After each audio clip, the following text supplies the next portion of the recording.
বিয়ে করেছো? হ্যাঁ। তোমার জন্য কি আজীবন বসে থাকবো? ভালো করেছো।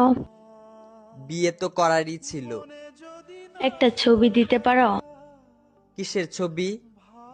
ওই মানুষটা, যে মানুষটার সাথে বিয়ে হয়েছে। না না, তোমার নজর লেগে যাবে।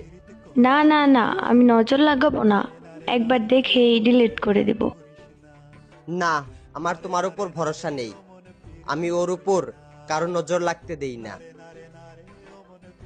তোমাকে আমার কসম, যদি আমাকে কোনোদিন ভালোবেসে থাকো তাহলে তার ছবি দাও।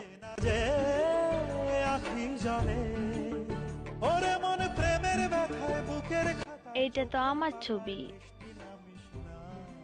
তোমার পর আমার জীবনে আর ভালোবাসাই আসে নাই। তারপরও মুখে এত হাসি নিয়ে ঘুরো।